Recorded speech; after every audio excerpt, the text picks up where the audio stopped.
Joining me now is Anni Cyrus. A big day today, folks. Annie's new book is out, The Architecture of Jihad, Inside the Ideological Law and Global Strategy, Driving Islam's Multi-Front Expansion. The book is out today, and it's already setting some historical markers. Annie, welcome. Thanks for being with us. Congratulations. Thank you so much, Brannon. Thank you for having me on. And tell me what happened today. The book got #1 where? In what? What category?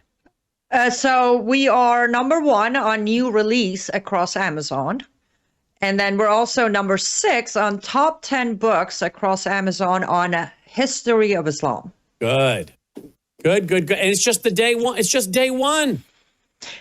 Yes. Well, it was a concern because I released it over the weekend. And a lot of friends were concerned that releasing on Saturday is a bad idea. I was like, well, let's just trust the timing. And yes, technically by being on air and being on your show, of course, as first interview, it is day one. Good. Excellent. All right. So if people order the book, how many pages is it? #1. The book is about 248 pages. That is not including the notes and the, glossary of terms and all of that. It's about 248. It's a good, but here's the most beautiful part of this book. Each chapter by itself is a book. Each one can be separately read. You can put down the book, go on with your life with at least 10 call to actions to apply for a whole month to reverse the effect of jihad in your neighborhood, in your legislation, in your area, and then come back and study the next chapter. Okay. So it's not one of those books where you have to read the whole thing at one take to learn anything from it. No, it's each chapter, which the longest chapter is about 15 pages. So. Good. And it's been endorsed by Trevor Loudon, Alex Newman, Dan Greenfield, Andy Woods, Jamie Glozoff, Michael Lauer, Michael Finch, Brannon Howse. We've all endorsed this great book. It's available now, liveuptofreedom.com, liveuptofreedom.com. The Architecture of Jihad is not a book about terrorism, headlines, or isolated acts of violence. It is a forensic examination of an ideology and an operational system that functions across multiple fronts: legal, financial, political, demographic, and cultural, to undermine free societies from within, using Islam's own primary texts, including the Quran, Hadith, and classic Islamic jurisprudence, along the historical record and modern case studies. Anni Cyrus documents how jihad operates as a coordinated strategy rather than a series of disconnected events. Excellent. All right. Hope you guys will order it. Annie, you can get the book, right, at Amazon or liveuptofreedom.com, right? Yes, liveuptofreedom.com is where, if you want to get signed copies inside US only, you got to go to my website and there will be an extra shipping charge. But if you just want the Kindle version or the paperback globally, go to Amazon. Whatever your country is. Okay. I by the way, I didn't know until 2 days ago that it's Amazon whatever your country is. I thought it's Amazon.com everywhere. I didn't know that until right now, so that's interesting. Well, congratulations. All right, now let's go to a video. This is, I think this is Dan Cohen, who I follow on X. Listen to what he has to say about what Iran did over the weekend. Listen. Some of the top leaders in the Islamic Republic government have been lying. They can reach now with these ballistic missiles everywhere in Europe, almost everywhere in Europe. I've been warning that for years. They said that Iran had capped its own missile range, the ballistic missiles that they're firing into Israel. They said, we don't have anything that will travel further than 2,000 kilometers. Total lie. Iran fired at Diego Garcia, the UK a U.S. military base in the Indian Ocean. Here is what Israel has been saying, and here's what the Trump administration has been saying. Are you on the edge of your seat? The missiles that Iran fired at Diego Garcia, 4,000 kilometers from Iran. Major European cities are now within striking distance of the Islamic Republic. Berlin, Paris, Rome. Iran already announced in their own state media, this was November, that they have a Karamshar 5 missile. That's it right there, in development. What's the range on that missile? 12,000 kilometers. Again, New York City is about 10,000 kilometers from Tehran. Washington, D.C., about 10,000 kilometers from Iran. Did you hear what I just said? Iran is still developing missiles that can hit the United States of America. Well, there you go. Now, that's what is his name? Daniel Cohen. Okay. Can I do a quick line of insert for Dan and his audience? Sure. Dan, have you been listening to Brannon Howse Live? On Brannon Howse Live, in September, October of 2022, we came out and reported that they have already reached the 4,000. Yep. That was in 2022. Dan, you should start tuning into Brannon Howse Live. We break these news way ahead of everybody else. And I mean, apparently 3 years ahead of everybody else. Sorry. Well, I'm glad you did that because I didn't want to say we told you so. I get tired of doing that at times. So thank you for doing it. But here's the other issue. Why are these people in Europe and other people so scared by this all of a sudden? Okay, so they can do that, yes. But they can also just bring a cargo ship off the coast of any of these countries. And they've already shown us. We have a video where an IRGC guy is showing a missile launcher on a cargo ship and bragging about it. They wanted it released. That was a good 3+4 years ago. And he was bragging about it. We said, why is an IRGC guy out there showing this? Do you remember that video? Do you remember that video, Annie? Yes, of course I do. And we even played some of those slides at your Worldview event, the annual event you do that year, 2022. We showed those slides during my speech.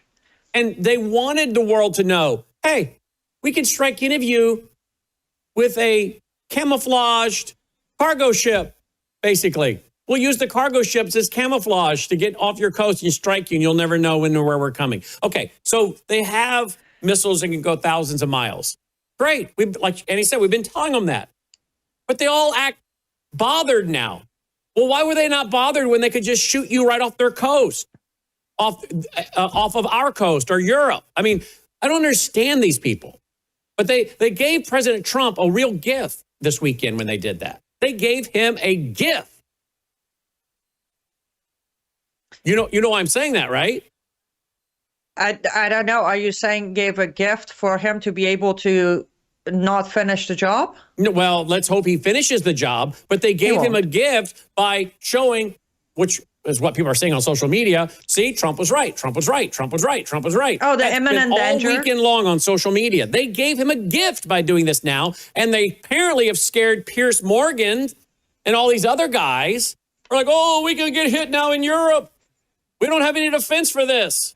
But I'll tell you something, Annie. I just got done. I don't know if you watched my Bible study last night on Daniel 2, showed all the things going on. I'm excited, okay? I'm more jazzed and excited right now in the last 48 to 72 hours than I have been in a while.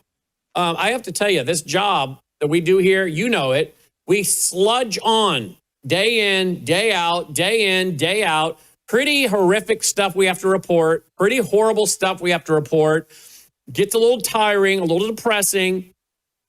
But I'll tell you, this is when I'm like, I'm so glad I'm still doing this because I'm jazzed. Because as I just said to Patrick Wood a while ago, I don't have to agree with the rebuilding of the third temple in Jerusalem. I don't need a temple. We're the temple of the living God. But I know the Bible says there's going to be a third temple, a tribulation temple, which means you're going to have a temple. Well, that tells me where we're at on God's calendar. When I see all these nations working together to rebuild a revived Roman Empire and make the Middle East this amazing area of incredible wealth, and Babylon, a rebuilt Babylon, with incredible wealth, making people of the world wealthy, as described in Revelation 17 and 18, I get excited because I'm like, this is what I've been studying my whole life. My parents were dragging me to Bible prophecy conferences in the 70s as an elementary student. I've been hearing about this since the 70s. I got taken to the theaters to see the late, great Planet Earth. Logan, pull up the trailer, will you, for that? The late, great Planet Earth. And tell me again what year that came out. I'm guessing 76, 77, somewhere in there. I was being dragged to the theater to see the late, great Planet Earth when I was in elementary school by 1970. No, that was the book, the movie. The book, I bet the movie didn't come out till, I'm going to guess, 77, 78. Just guessing. No, the documentary drama. No, they're wrong. 78. 78? Yeah, it's 1978.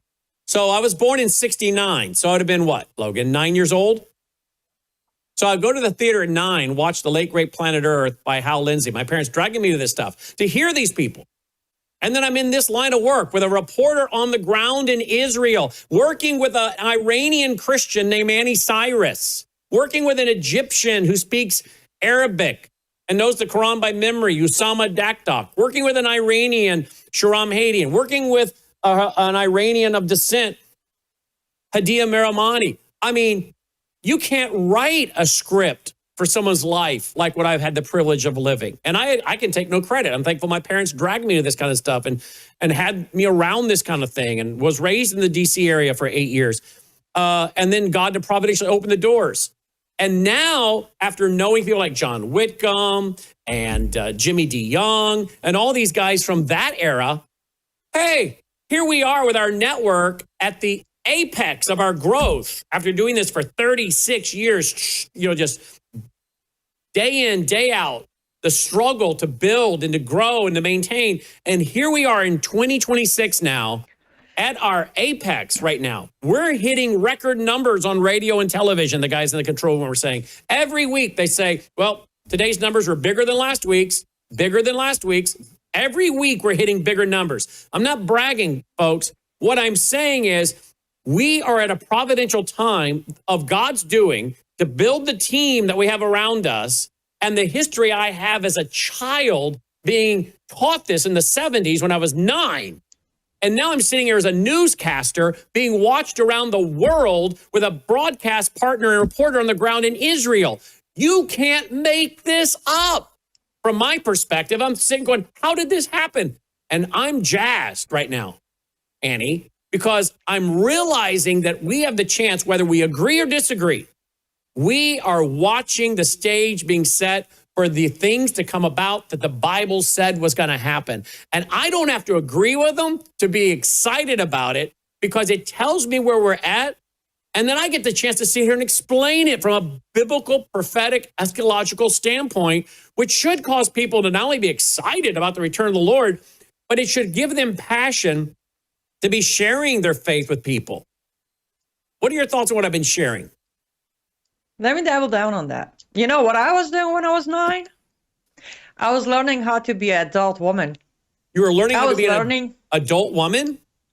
At age 9, I became an adult woman, remember, under Islam. Are you telling me that was how old you were and your dad sold you was 9? No. I was 13 when he sold me, but I was 9 when the country announced me an adult woman. Oh, I was wow. learning my prayer, my hijab. My first arrest after age 9, I faced court as an adult and punishment as an adult. And how old were you then? The first arrest, 10. Okay, so I'm 9 going to see The Late Great Planet Earth in Fairfax, Virginia, outside of D.C., and you're a lot younger than I am. You're 9, and you're considered an adult woman, and did you say age 10 you're being arrested? My first arrest was age 10, yes. Why? What'd you do? The first arrest at 10 was myself and 2 other family members, girls. We were walking down our own street, and some of the boys from our neighborhood were playing soccer in the street. We stood by, watched, laughed, talked, and a morality police passed by, asked what's our relation. We said we're neighbors. They dumped all of us back of the truck, took us to morality detention center, called our parents to come and verify that we're just neighbors. And though they did verify, we all had to sign they call it promise letter or guarantee that we will never hang out after dark in our own streets with distance. We'll never hang out again because, well, we were girls, they were boys, and that's not allowed. That was my first experience of being arrested as an adult 10-year-old woman because we were just literally just laughing and talking on the street, but it was dark, so it wasn't allowed. Though our parents allowed us to go and do it, the government in Sharia didn't. So that was my very first experience where I was picked up, put in handcuffs, dumped behind a morality police van, taken into detention until, well, my mom showed up, but everybody in the neighborhood, like literally the whole neighborhood were at the detention center getting their kids out. And just think about your background, my background, Sharam, that's where I was going to dabble down. Usama's in Egypt, where his daddy was planting churches, and they were being burned down by Muslim Brotherhood and Hamas. And now the Lord has us all working together on the same team here in the U.S. Exactly. That's where I said, let me dabble down, because you have all these different backgrounds. And I can tell you, each one of us telling what we were doing at 9, none of us were doing the same thing. But we had one thing in common, and that was that Lord had a plan for us. And that plan required all of us to be aligned sooner or later, from 10 years ago, 8 years ago, 2 months ago, to become partners in understanding today's events through biblical worldview. Yep. I mean, just think about it. At some point in my life, as a very young person, I would have to say, oh, yeah, there's a little gal in Iran who one day I'll be working with. Oh, yeah, there's a young guy in Australia. Is he from Australia or New Zealand? Talking about Aaron. He's New Zealand. There's a young guy in New Zealand who will eventually go over to Israel, who's a Jew, become a Christian, and work. You think about this. When you're in elementary school or junior high or high school, if you were to know that all of these people were in other parts of the world having their life experiences and how unique they are in and of themselves, but that one day you guys would all end up working together. If you saw this unfolding in your mind, the Lord allowed you to see this in your mind when you were, say, in junior high or high school, and said, this is the path you're going to go. You wouldn't believe it. You would say, that's just not. And yet, and I think that's what the Bible speaks about. The Bible speaks about those of us who are Christians can live a life that is beyond what we can even imagine, right? Live a life that is filled with amazing and abundant spiritual adventures. Yes, and let me repeat. I said this on my show last week. Let me repeat one of the things you sometimes use to introduce me, which I greatly love.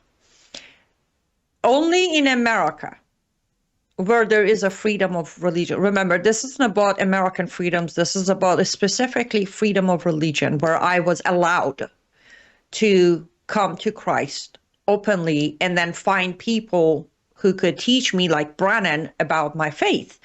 But only in America can an Iranian girl, broken and shattered, make her way to America, become an atheist, start as a dishwasher at McDonald's, work my hair up to loving freedoms through that loving America, through that finding Christ, through that building a network with people like Brannon, Yosama, Sharam, Hedieh, Jamie Glazoff, Daniel Greenfield, Robert Spencer, to where she can sit here for first time and say, my name is Aynaz Anni Cyrus. I'm an Iranian-American journalist and an author of The Architecture of Jihad. Name one person with my circumstances from any other country, Brannon. Fascinating. Absolutely. Let me go to a trailer. Do we have it yet, Logan? I want to go to the trailer of the late, great Planet Earth that was in the theaters when I was 9 years old. Just to kind of get again, a lot of you guys know, you've seen it, you watched it, but look at how excited people were in 1978. The book had been out for quite some time, and that it was made into a movie, and that it was in the theaters. People were quite excited because they felt like the stage was set for so much Bible prophecy to be fulfilled. And it was to a degree. But look at how much further we're down the road now, folks, from 1978. Okay? That's why I get pretty excited, because I think those folks thought in 78 we were close. You couldn't even comprehend in 78 what we're talking about in 2026 with IMEC and the Al-Faw port in Iraq. But look at this in 1978. Here we go.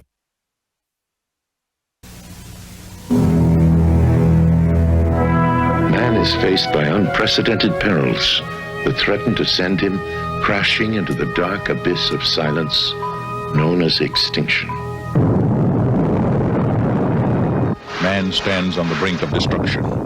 But could it be that man's ultimate fate has been known for over 2,000 years?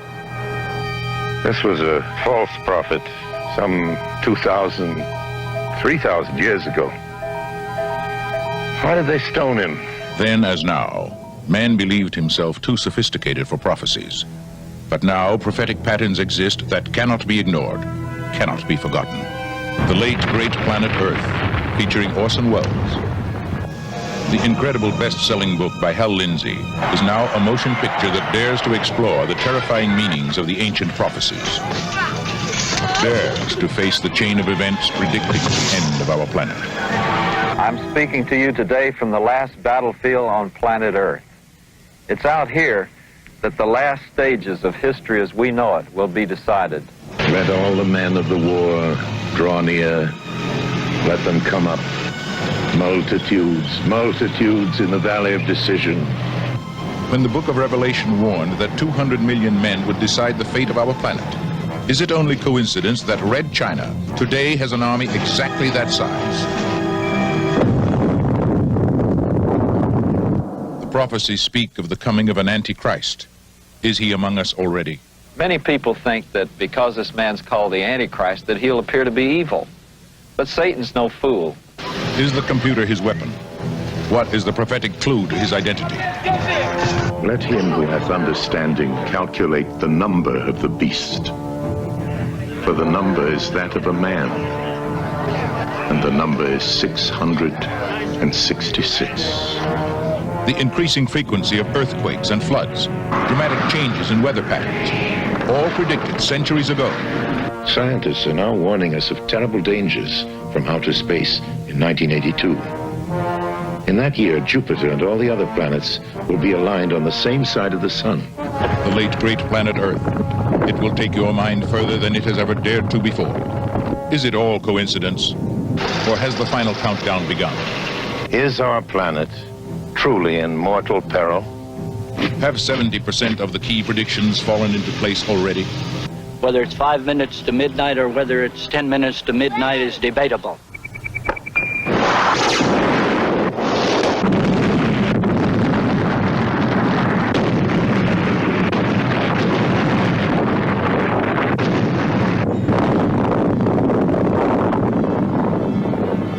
What is it that gives us the idea that our time on Earth is infinite and without end? See The Late Great Planet Earth, featuring Orson Welles. It may change your life forever. 1978, punch cards on their computers, folks.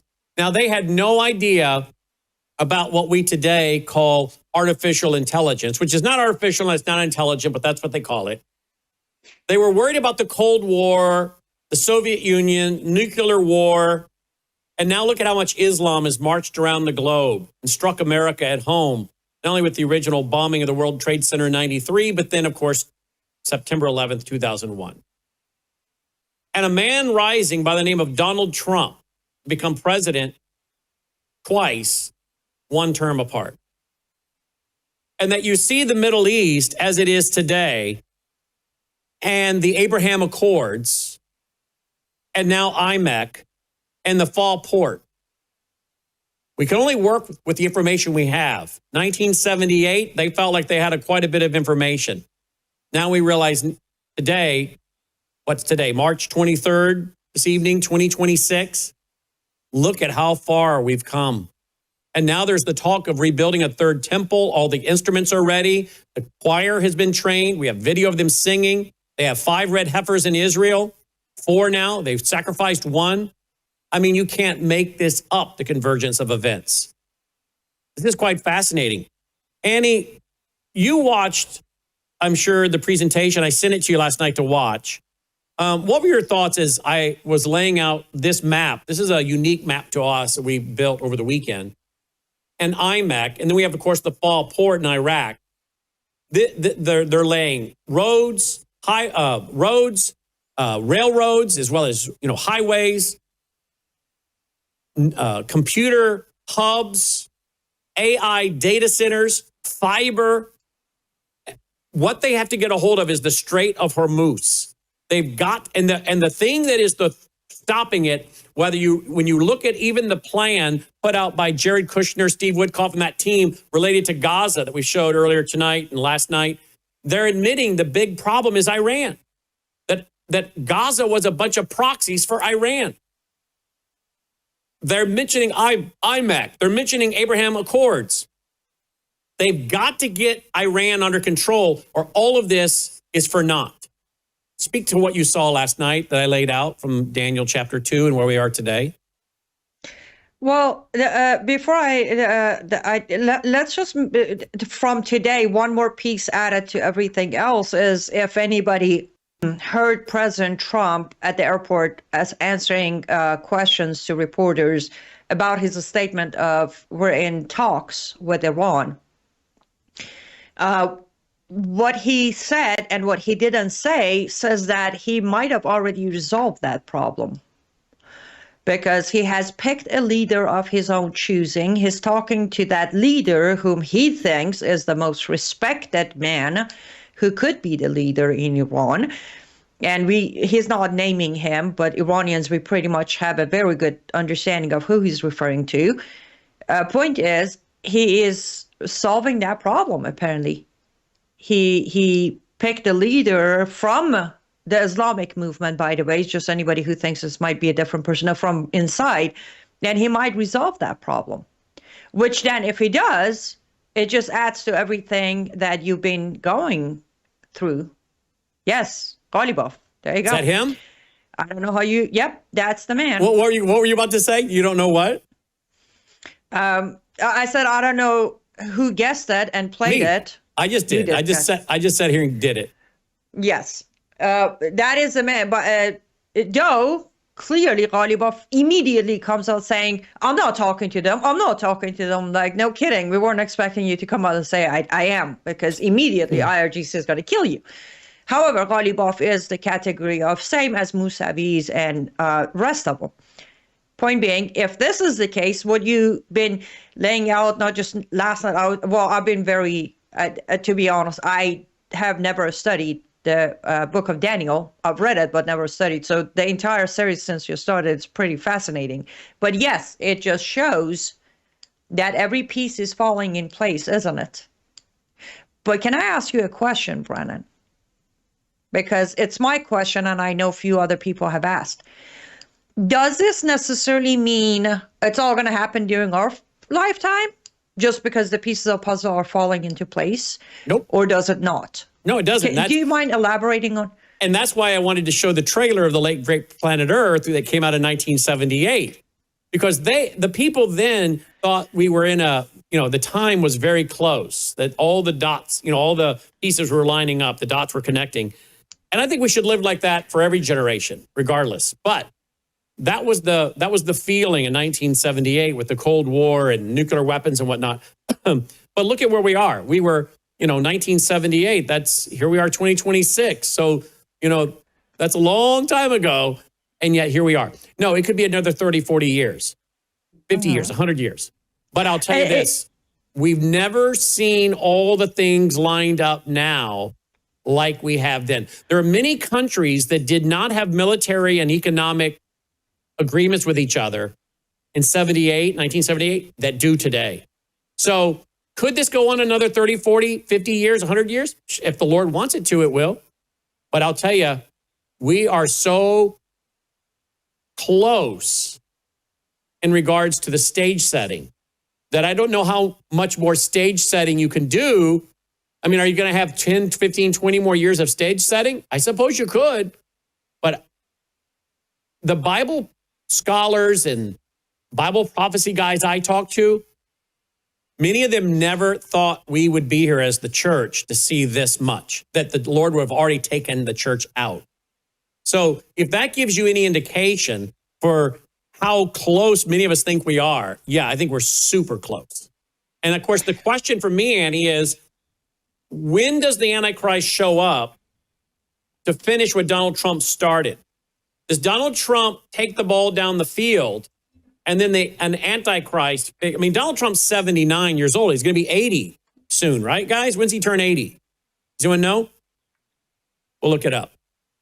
But at some point, Donald Trump is not going to be here. Maybe he'll live to be, he'll be not, 80 in June.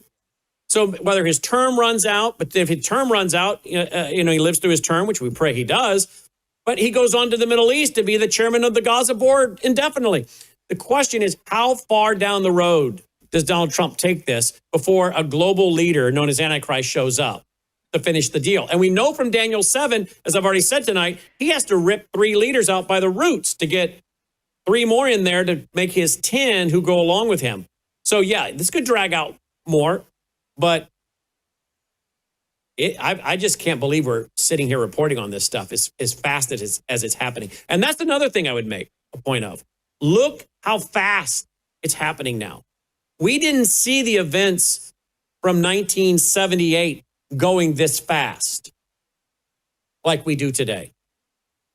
And I think that's I'm sorry, indicative of Bible prophecy. The 78 you're referring to is the movie. That's when the movie hit the theaters. Yep. It's because, 1978 has another huge. Well, the revolution in Iran didn't happen until the next year, 79, right? Technically, the hijack of it, the red-green axis hijack was 78. Well, there you go. They completed it in February of 79, but I believe it was about early July of 78 when Khomeini showed up suddenly, went from Iraq to France, became the leader of the revolution, and then they completed it in 79. But yes, it was in 78 also because I still think Islam plays a huge role in all of this. 100%. And I think the 78 hijack and the 79 success of this revolution also played a huge role in all of it. So the timing is kind of, but again, very curious there, isn't it? Isn't it? But it also shows you that in 78, people thinking, whoa, things are close. And we had not even seen the entrance of Iran onto the world stage with the Ayatollah yet.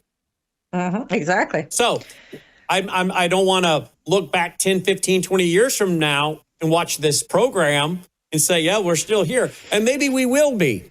But I sure will be shocked because of how fast things are now moving. But if you think things are moving fast now, wait till the unfolding of Revelation in reality. Right now, it's a book talking about the future after you get past chapter 3. So chapter 4 is into the future.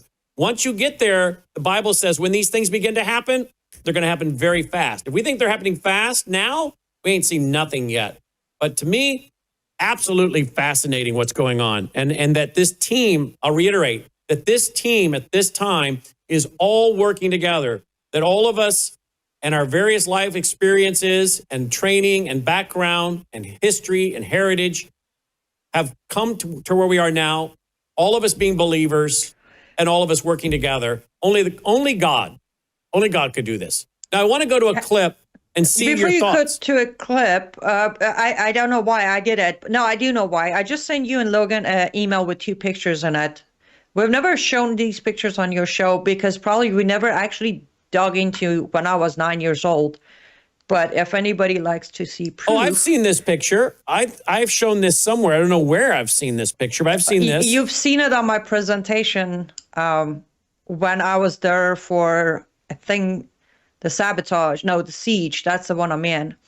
But yeah, you see what I'm holding there to your audience? That was that? That is my legal certification that I'm an adult woman now. You see there? Yeah, that was it. That's why, because I know so many people can't comprehend that such a thing exists. It does. You are legally. It's not that your mom did it, your dad did it, your school did it, your district did it. No, this is legally announced. That's it. You're and of course, at 9, you're legally adult. That's the age of which Muhammad started having sexual relations with Aisha, right? Yes, he consummated his marriage to Aisha after 3 years of officially marrying her. But at age 9, the marriage was consummated by Muhammad. Yes. And that's you with your father. Right. That is the sheikh. Yep, right there. He was a sheikh. Yes. How wealthy was he for his time as a sheikh? He was as broke as my current situation. He was not wealthy at all. How did he become a sheikh? without acquiring any financial wherewithal. You don't need money to become sheikh. That's one thing I will say. They do tell you the truth. In Islamic ranking, the higher your rank, the less you are supposed to require money or get money. It's the knowledge and the commitment. It's the devotion. Are you willing to devote all of it, including your 13-year-old daughter, to it? That's the rank, not the money. And also add to it, of course, he would receive, just like he received for me, the lesser portion was cash, the higher portion was his own opium usage. He was very much, as long as I remember, he was addicted to opium. So he preferred opium as payment rather than cash. So normally he didn't have much money. Very interesting. Again, folks, all the experiences that have come together to bring this team where we are now. Let me go to a clip. I saw it over the weekend. I thought of you immediately. Here is an advisor to Prince Pahlavi. I'm sure you saw this on Fox over the weekend. Here we go. The rest of Europe, President Biden, President Obama has basically Chamberlained the Islamic regime. They have been the Neville Chamberlain of our modern times. They have coddled this regime. They have given them hundreds of billions of dollars. 10/7, the 9/11 Israel happened because of the billions of dollars that Biden, Kamala, and Obama gave to this terrorist regime that just 2 months ago massacred 43,000 Iranians who were defenseless, asking for their freedom, asking and calling on Crown Prince Reza Pahlavi to return and bring a democracy to Iran. And return, basically calling on and responding to President Trump's very courageous message of saying, we have your backs, come in the streets. Well, these are biblical times that we're witnessing. Wow. What do you make of that, Annie? Yes. Actually, as you know, we are working on booking Mr. Peshawar on your program as soon as possible. But one of the things I've been doing on my show, Brannon, is I'm showing a lot of Iranian Christians and their messages and their prayers. And because, as you know, you say Iran, Iranians, everybody thinks Islamic country and Muslims. No, we're not. And now I would say probably by majority inside and outside of Iran, we're Christians. I can prove that. Iranians inside Iran, outside Iran, majority are following Christ. But yes, that was a conversation that started inside the circle of Crown Reza Pahlavi and the movement he put together. I shouldn't say the seats he put together 2 weeks ago of, depending on who else gets involved, this very well could be what we're watching as prophecy unfolding in front of us. I rely on your information more. No disrespect. Shervin is amazing. So are the rest of the people in that seats, but they're looking at it the same way in a different way. More of what me and Shahram and Hediye think of, the verse about Elam in Iran. That's more of what they're looking at. I think that's during the Millennial Kingdom. Right. That was the thing. I think Jeremiah 49, I think it is, right? Yes, Jeremiah 49. So that's what they mostly, when you hear it from that side, that's what we refer to. But either way, it's, it is, you can argue the biblical aspect of what's happening, Brannon. I mean, you can, many do.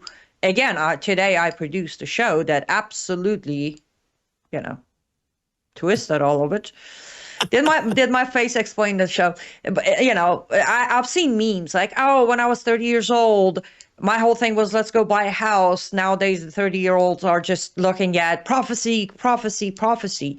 Yes. I mean, I'm 42, but I'm still doing it. You can argue it, but honestly, you can't deny it. You can't. You have a man who steals the entire nation's heart on a split equal of hate or love, referring to Trump in 2016.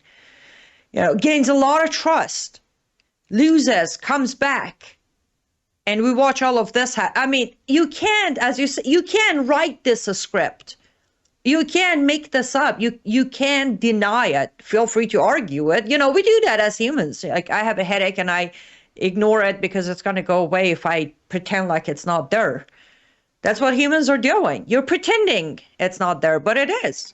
But isn't that what Daniel 2, the whole point of Daniel 2 show is that God is the one that raises up leaders. God raises them up, he brings them down. He raises them up, he brings them down. And that's Daniel 2. That is the whole, God is in control. There's no authority under heaven of which God did not allow to happen. Doesn't mean he agrees with it, but he uses sinful, fallen man to accomplish his purpose, which is why we as Christians believe that and love that verse, Romans 8, that all things will work together for good to those of us who love God and are called according to his purpose. So Daniel 2 is about God raising up leaders. God allowed Donald Trump to lose. It wasn't the right time for Donald Trump to move forward. He needed that 4 years in there, apparently. And now he comes back in 2025, January of 2025, 4 years in between each term. And now God apparently is allowing these things to happen. He stepped back and allowing it to happen. We see that with Joseph's brothers, right? God didn't cause Joseph's brothers to do that. God just stepped back and let his brothers do what was already in their heart and to be jealous of him because of his father's love for him. And so they took him and they threw him in a pit and he gets sold into slavery and he ends up in Egypt and he ends up in the Pharaoh's court and he's able to save his own family and people because God providentially had him where he needed him to be, because God providentially moved even with the sinful choices of man to accomplish his ultimate purpose. And how much of that happens in our life, Annie? How many times can you talk about the evil things that have God allowed to happen to you, the bad things God allowed to happen to you, the people you maybe even had to work with, or the people who you worked with who then cheated you or mistreated you? But all it did was push you to another direction that you would have never gotten to if that bad and unfortunate thing hadn't have happened. And you and I know each other well enough to know that we each have our own stories where some person's lying to us, not being honest with us, being two-faced with us, or cheating us. If it didn't happen, we wouldn't be where we are today. And when we didn't like going through it at the time, we look back and we go, wow, I'm really glad that happened. Because of those things, it's like a pinball machine bouncing off the bumpers in a pinball. You need those bumpers that you run into to throw you a different direction, because otherwise you'd stay on that course and you're not necessarily on the course that God wants you on. Or maybe you need those hard times to cause you to not keep thinking that your success or abilities is because of you. So you get a little humbled here and there, you get trials here and there, and you become a little more patient, a little more understanding. And you also come to a spot where you're like, I didn't do any of this. I mean, I was going this spot and that spot and this bad thing happened. And then all of a sudden God takes the whole thing and works it out to where I'm here today. And I have no idea how I got here, because of all these things that happened. So therefore, these steps, some of them good, some of them bad, led me where I am today. Now you can't sit here and be arrogant about any of it, because you couldn't have done this. This obviously had to be orchestrated of God. And I think that's in part why God allows these things to happen to us, so that when we finally get where he wants us to be, we are more able to be used, because we're not thinking we did it, we accomplished it. So you have stories like that in your life. I know I do. I know some of yours. You know some of mine, where these people have not been honest. They weren't straightforward. They lied to us. They cheated us. Didn't like it at the time, but glad it happened, because it got us to where we are today, right? Absolutely. And as my grandma always said, if there was... Now, wait a minute. Get ready to write this down. Gotta get the pen. Whenever she says, well, my grandma used to say, you get ready. Here we go. Yeah, she always said, if there was no winter, you wouldn't understand birth. If it wasn't for a spring, you wouldn't understand death. Mm. That's exactly how life is. One of these days, you have to write a little book, what Grandma used to say, because she had a lot of them. Well, let's sell enough of the first book so I have the time to write the second. The second one is going to be Grandma's Wisdom. But yes, she did have a lot of, and that's the thing. It's, as you said, yes, sometimes we have people put in our life Now, we don't know why, but they're not honest and, they're cheaters. But then sometimes, in my story, you're blessed with a grandmother who protects your child brain from the brainwash and the damages and the belief until you get to where Lord can show you the path. So we need to look at it both sides. Sometimes we're just like, well, I still do. So I'm like, why would I have, of all the family members that some didn't care, some were Sheikh, the dad. Why did I have this grandmother with such wisdom? And it was her mission. Today I look at him like, I was her entire mission. Get me to where I can see clearly was her mission. And that's Lord's blessings. And she's the one that helped you get out of Iran to Turkey. She's the one who not just helped me, but she also jeopardized possibly execution. If they could ever prove she is the one who paid for smugglers, that was it. Her life was over. I'm glad they couldn't. I'm glad even my dad bought her story of I just ran away middle of the night. But she took a huge risk to make sure I'm out. Yes. So you're in America today because your grandmother in Iran paid for the smugglers to get you to Turkey, where you waited until you could come to the U.S. Absolutely. And also for the fact that, again, she had so many one-liners that always carried me through life. But the last thing she told me is, you'll never forget where you come from. But if you ever come back, I kill you. You keep going. You have more chance that way than ever coming back this direction. With that being said, I never looked back. I just kept pushing wherever I was supposed to go. Yes, and for some of your audience who may not know, I have not been back to my motherland since that night. I haven't. Not because I don't want to. I couldn't even say goodbye to my grandmother when she died of natural causes. I couldn't go to her funeral. I had somebody send me a video of the funeral. For anyone who thinks, why am I so set on no matter how many bombs finish this regime? There are millions of us out here who lost loved ones, missed weddings and childbirth because we can't go back. Well, I want this regime ended, and I wanted this regime ended, not as much as you, obviously, but I wanted this regime ended because we know how evil it is. We know what's been going on. And I even want it ended more now because I know this can sound really troubling maybe to some. I want Trump to be so successful with this IMEC thing. I want him to get this deal done. And I'm wearing my Bible prophecy hat right now, right? I'm wearing my Bible prophecy hat. So from a Bible prophecy perspective, I want Trump to deal with this regime, get control of the Strait of Hormuz. I don't care if Donald Trump runs it in charge of it or if it's a collaboration of people, as he said on the tarmac in Florida this morning. I want him to get rid of this regime, as we've all been wanting. But now I even want more, now that I understand IMEC and its ties to Gaza and its ties to the Abraham Accord, because the Bible tells me it looks like these things are what's going to happen. And I want to go ahead and get done with this thing. I'm ready for the Lord to call the church up.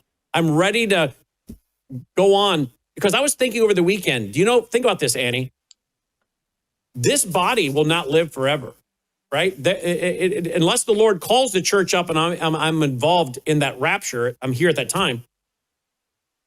If that's not the case, if I'm not alive at the time of the rapture, then this body will eventually be put in a coffin and put 6 feet underground. And I can take you to the actual sod where there's multiple generations back to the Civil War of names on the tombstone, HOWSE, from grandparents on both sides, my grandmother's side, my grandfather's side, my grandmother's side. I can show you all kinds of HOWSE family members in that family burial plot. And I can take you right to the sod that my father and mother have saved for our family.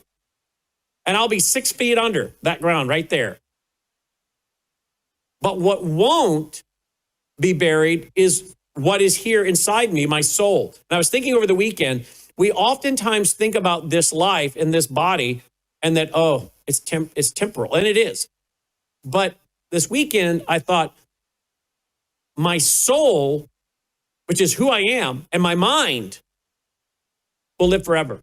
And so the very thing as a Christian that you have tonight, your mind your soul, that thing that you already are, that is you, your soul, your spirit.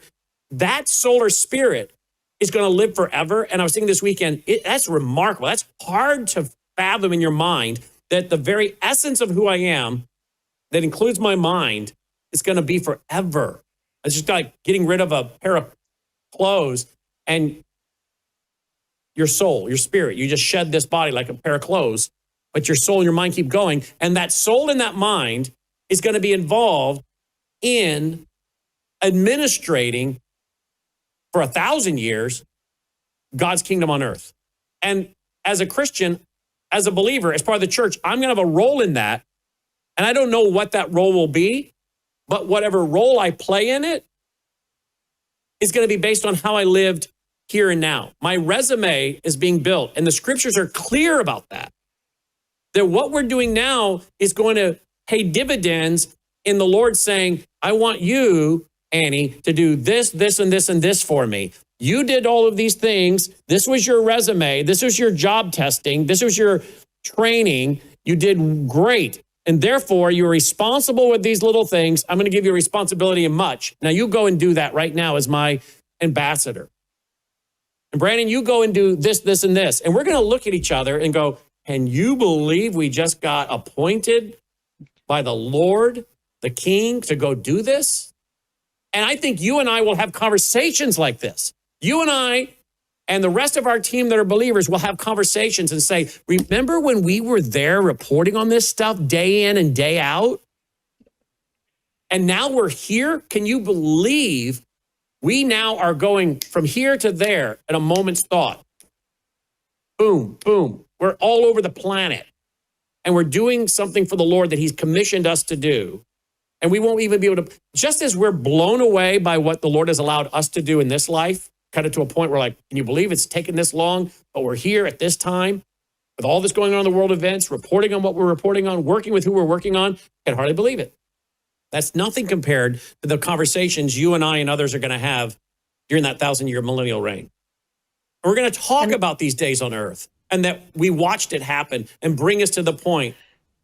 That to me, when you think about it, I don't think as Christians we think like that enough, but you should. And when you do, it makes you excited to keep doing more of what we're called to do with the Great Commission here, because I realize if President Trump were to call tonight and I picked up the phone and he called and he said, Brannon, our administration has been monitoring what you're doing. I need you and your team in the Oval Office on Monday morning, 9 a.m., because I got a special job I need for you guys to do.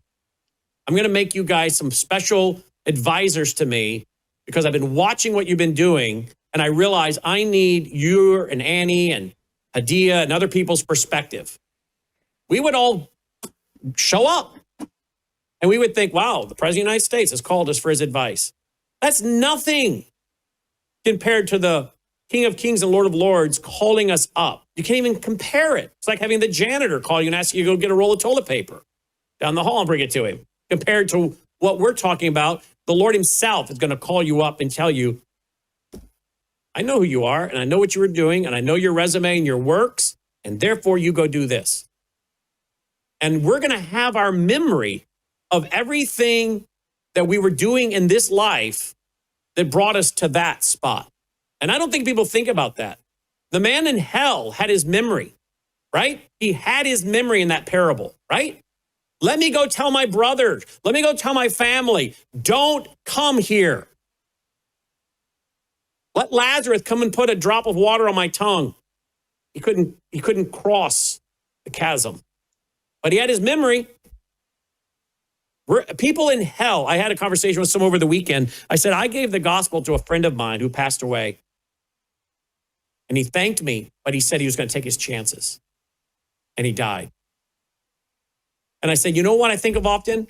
Is he's likely not in heaven, but in hell. And he's thinking about that last conversation I had with him. And my friend said, you're 100% right. People have their memory in hell. And we both knew the story of Lazarus. Well, guess what? We will have our memory in heaven. We will have our memory during that 1,000-year millennial reign.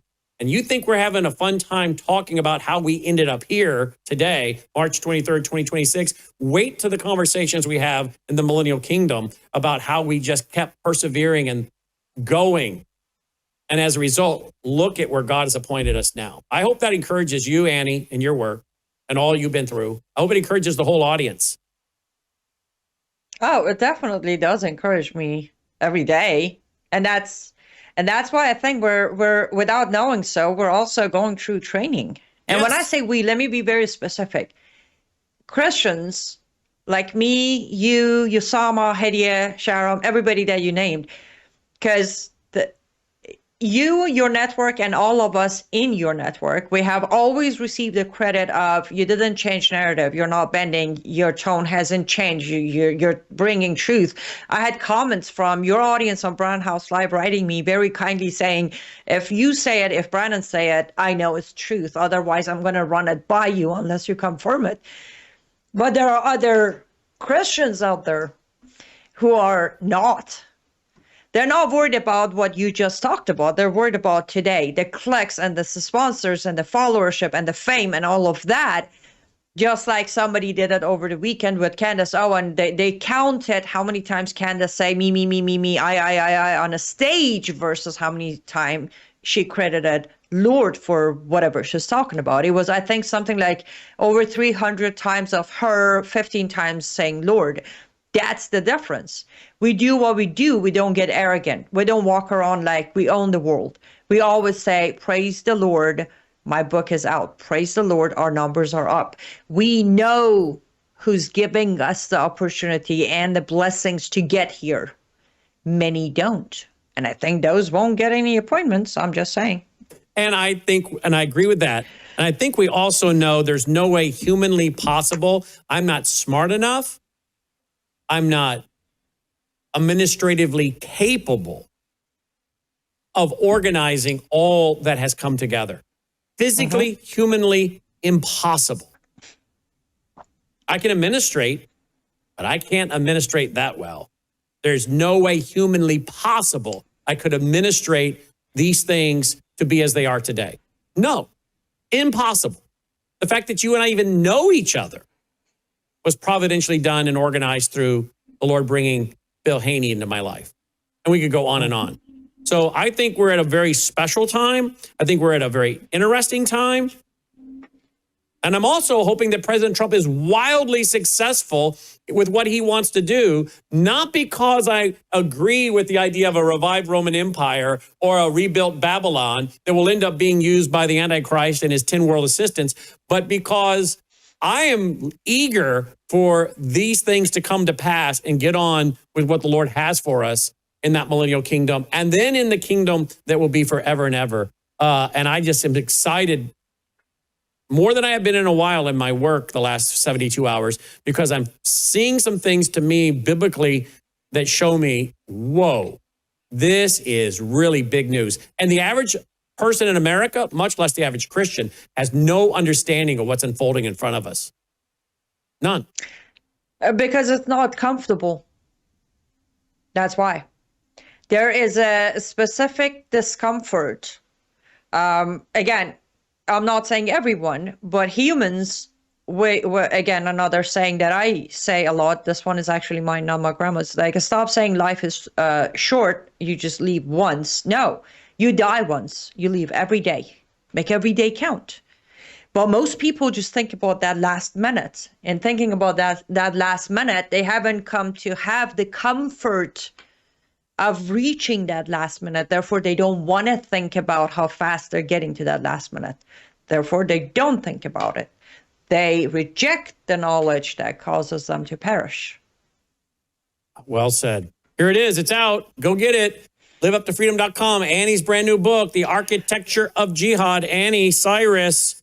Available at LiveUpToFreedom.com or Amazon. Thank you, Annie. No, thank you, Brannon. This was fascinating, encouraging, and I pretty much enjoyed every minute of it. Awesome. Glad you did. All right, guys, when we come back, let's talk about Donald Trump is in the house. It is the house of Elvis Presley. How many of you have ever been to Graceland? I've been a couple times. I had the opportunity to tour Graceland the first time with some of my mother grew up with from the time she was 4 years old, I think was when they first met. And they became fast friends all the way through high school. They're still friends today.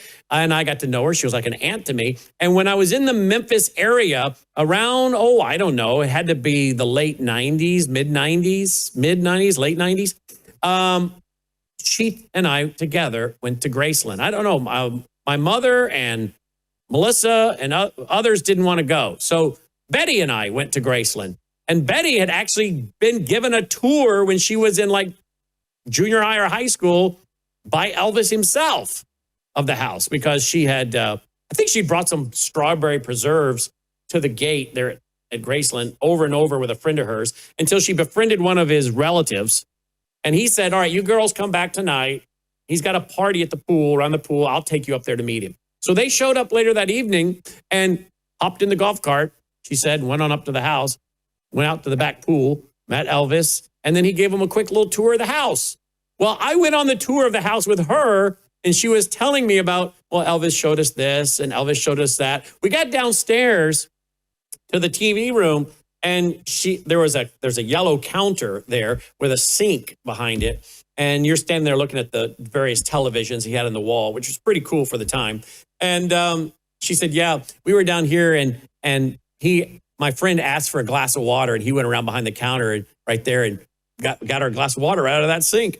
And some of the people on the tour heard her talking to me about this. And they're like, you've been in the house before with Elvis himself? The tour guide had a hard time getting everybody's attention because they only wanted to hear what Betty had to say in regards to Elvis Presley giving her a personal tour of the house. So I've been in the house. That was my first tour. Then I went back again. So I think I went in there sometime around the mid 90s. Then went back again. But Logan, have you been? Logan's been. Melissa, your mom's not been. I got to get her there. But President Trump went to the home of Elvis today. He's in the house. We're going to bring you some clips of that when we come back. Kind of fun. So President Trump was in the Mid-South. We're right here in the Mid-South, right outside of Memphis, Tennessee, and the commander-in-chief was here today. We'll show you some fun video footage right when we come back. Don't go away.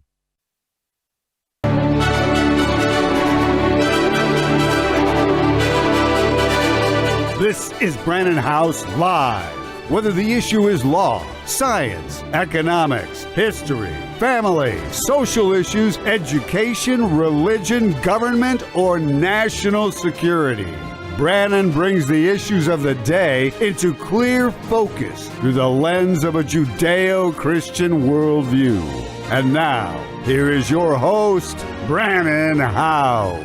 And welcome to the broadcast on this Monday night, March 23rd. 2026. President Trump was in town today. He went to Graceland, the home of Elvis Presley, the second most visited home in the nation next to the White House. I don't think he had ever been there before.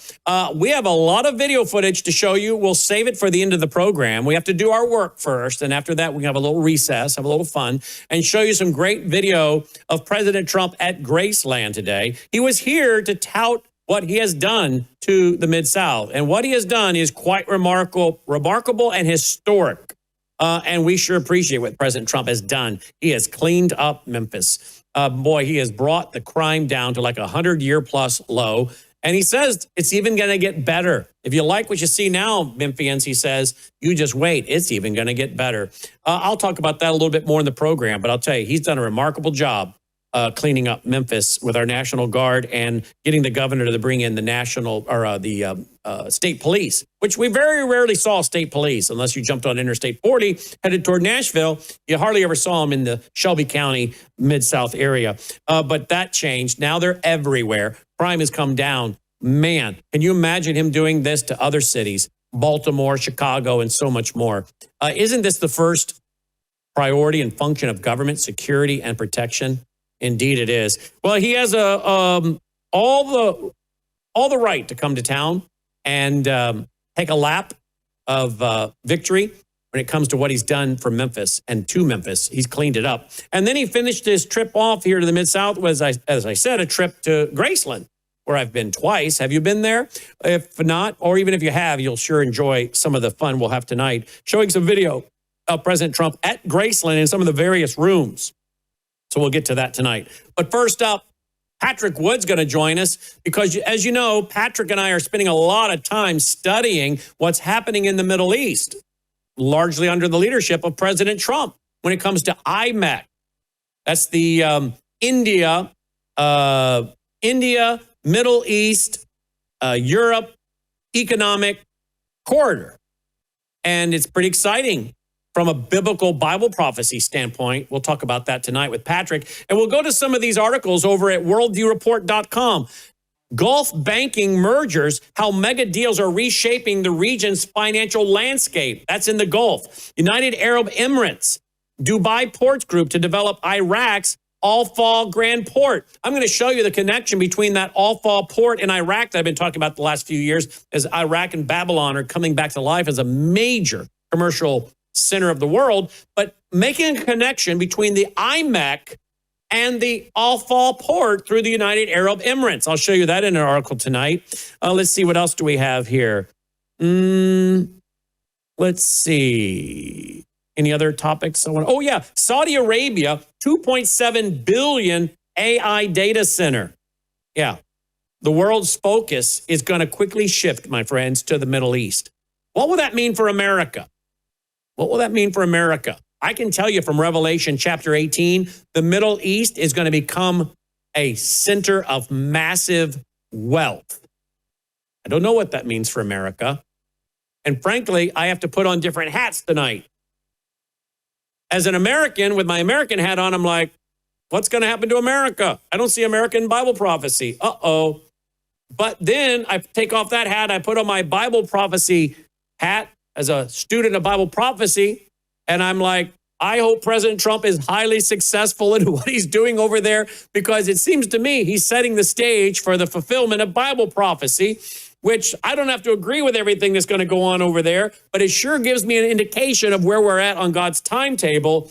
And I don't know about you, but I like that prayer of the Lord's Prayer. Our Father who art in heaven, hallowed be thy name. Thy kingdom come, thy will be done on earth as it is in heaven. We're to pray for the peace of Jerusalem. We're to pray for God's kingdom to come. We don't build it, God brings it. Daniel 2:43-45. We're to pray, thy kingdom come. That means the millennial kingdom. Well, are we seeing signs of events that will happen with the Antichrist on the scene during the tribulation with a one world religion, a one world government, and a one world economy? I think we see the stage setting. And I get kind of excited about that because it helps me understand how close we are to what is our ultimate prayer. Our Father who art in heaven, hallowed be thy name, thy kingdom come. Are you praying for the Lord to set up his kingdom, to see the end of this sinful world as we know it today, to see sin bound, as it were, during the millennial kingdom, where the lion will lay down with the lamb? Are you excited to see these things and to be a part of that? Of course you are. Any believer should be. Particularly as you get older and older, you become more weary of what's happening in our world and our culture, this sin-filled world. So I get excited about this from a Bible prophecy student perspective because I think it tells me where we're at on God's calendar. So we're going to talk about that a little bit with Patrick Wood. Then I'm going to be joined by Anni Cyrus because she has a brand new book out. Her book is now launched. I want to talk about that. And then I want to talk about what's going on a little bit more with Iran and the Strait of Hormuz and some of the things that are going down with the Middle East that Annie can help us have a perspective on. Because, folks, I think more and more we're going to find ourselves turning to talk about the Middle East. Because you know what? In Bible prophecy, that's where it really is going to all happen, right there in the Middle East. So get used to talking about it. I got a brand new article out, friends. Go to worldviewtimes.com. There it is. Revived Rome, rebuilt Babylon, IMEC, Gaza, and the Strait of Hormuz. That's based on my Bible study from last night. We've turned it into an article with a lot of maps and graphics. I hope you'll check it out. worldviewtimes.com. All right, before we get going, remember, we need your support. worldviewfoundation.com. worldviewfoundation.com. Look at that new lower third. Wow. Is that the first for that tonight? Wow, looking good. Worldviewfoundation.com is one of the most powerful ways to support us to keep pushing out free Christian worldview programming. Even $10 a month, $20 a month, it adds up. So please don't discount $10 or $20 a month thinking it's not enough to make a difference. Oh, that's not true. Most of our donors are small dollar donors. So worldviewfoundation.com. Hey, you want to support us and your health? Go to worldviewtube.com/sponsors, worldviewtube.com/sponsors. Find out about things like Numi, loaded with glutathione to detox your cells. To detox your cells. By the way, can you tell I'm feeling better, Logan? Yeah, you can. I have a little more of a pep in my step. Hey, that rhymed, Logan. I have a more pep in my step tonight. I'm feeling a little better. I'm telling you what, folks, at the apex of that pinched nerve, herniated disc, C6, C7, and the pinched nerve in my shoulder and shoulder blade and the stabbing knife in my bicep and forearm, I'm telling you, I was suffering, like suffering. It has been a long road back. And I would say I'm about 90% back right now. Let's hope I don't do 2 steps forward, 1 step back. But I'm at about 90% back, maybe 85% back.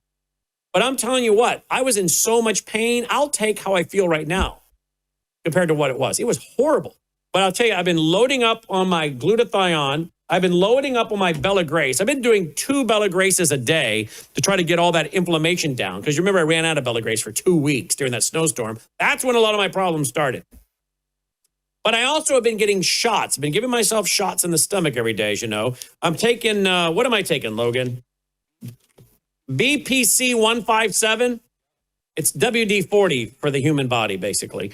It's all natural to your body, and it decreases the inflammation as well, and gets that pinched nerve in C6, C7 down. And boy, I'll tell you what, wow. After being in all this pain the last multiple weeks, I'm staying up on my Numi, detoxing my cells, doing my Bella Grace, taking my Gatatana, which one little scoop is equivalent to 90 billion plant cells. I'm staying up on this stuff, folks. Not that I wasn't staying up on it, but I am definitely not going to let myself run out of the Bella Grace, which I did for 2 weeks. And like I said, that's when it seemed to all start with inflammation. I am doing the red sauna. I also been living with ice, lots and lots of ice, pretty much 24/7. Tonight's the first night I haven't had ice against my back while on TV. Normally I've got a big old ice pack back there. Tonight I'm not doing that because I'm feeling pretty good. But other than that, I sleep with ice. I do a lot of my research lately laying down so that I'm studying with a big pillow in my lap, laying down with ice packs all over my neck and back, looking up at the computer monitor, because apparently what did it was like this, typing and looking down all the time. So I've been doing the last few weeks of my Bible study, because I have to study so many hours, laying on my back, but looking up at the computer monitor that's propped up on a pillow, and I've got multiple ice packs on the neck and back. And I'm telling you, I've been doing that for weeks and weeks and weeks to get this inflammation down. So there you go. Any of you that's suffering with this is all I can recommend. I don't give medical advice, but I would say use the ice. Use the ice. And I'm pretty excited about the peptide BPC 157.